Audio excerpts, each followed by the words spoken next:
Hi everyone, I hope you are doing well and welcome back to the AI Tech Explained Right channel, a place for AI professionals and enthusiasts to stay updated with AI advances. In this video of LangChain tutorials, I will show you how to visualize using LangSmith, the retrieval chain that we built in the last video, where we used LangChain Expressive Language or LCEL for short. This is very useful guys for LLM-based applications development, monitoring and testing. To do so, we will use the same notebook that I presented in the last video. I won't go through the first parts of installations or importing API keys, as I've already talked about them in my previous videos of LangChain tutorial series, but don't hesitate guys to let me know in the comments if you face any problem. But let's be sure that these two lines are incremented to trace your chain in LangSmith. If it's done, our chains from the last video will be already loaded on LangSmith platform. As a reminder, this is the first chain that we will visualize on LangSmith. This chain contains the question that will be used to retrieve the context from the vector store, the prompt that will be defined based on the question and the context, the LLM itself, and the output parser at the end. Now, if we go on LangSmith platform and look at our first chain in projects, first of all, we see that our chain, or in other words, our runnable sequence was run successfully.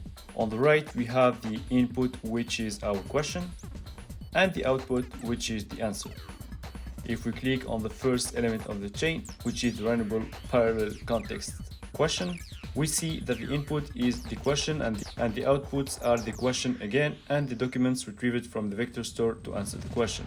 And here is the utility of using the runnable parallel object, as we will use the question to retrieve relevant documents and it will be passed through the chain to have an answer at the end. It's to be noticed guys that the names, question and context that we see in the runnable parallel object are the same as what we have in the chain that we defined in the notebook.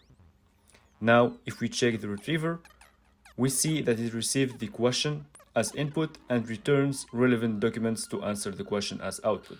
The runnable pass-through object is used to read the input question. Now, as for the chat prompt template, it received the question and the retrieved context and outputs the prompt object defined in the chain with the question and the context injected in it. This latter output is given to the LLM, which returns the answer at the end. And at the last phase, the string output parser parses the LLM output to return the answer in string format. So this is it for the first chain.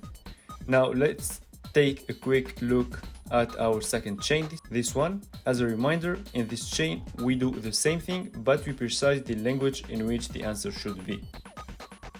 Again, if we take our chain from the top, we see that it was successful, takes the question and the language as input and outputs the answer in the chosen language, which is French in our case.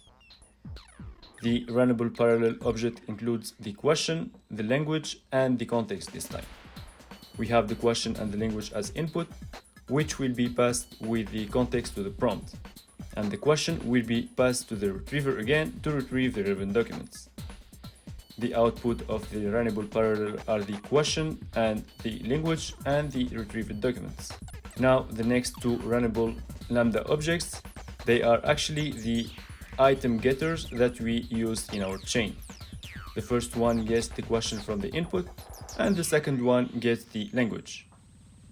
Now the chat prompt template receives again the question and the retrieved context and the language this time, and outputs the prompt object defined in the chain with the question, the language and the context injected in it. This latter output is given to the LLM, which returns the answer at the end. And at the last phase, the string output parser parses the LLM output to return the answer in string format.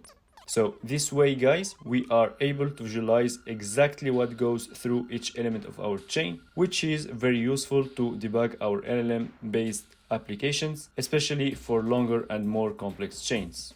This is it guys for today. This is another video of the LangChain tutorials to initiate you to LangChain, and more videos are coming. Thanks for watching. I hope you liked the video. Don't hesitate to put thumb up if it's the case, And please don't forget to subscribe to the channel to have more videos like this one. Don't hesitate to put a comment if you need more details on any concept about which I talked so far, and see you next time.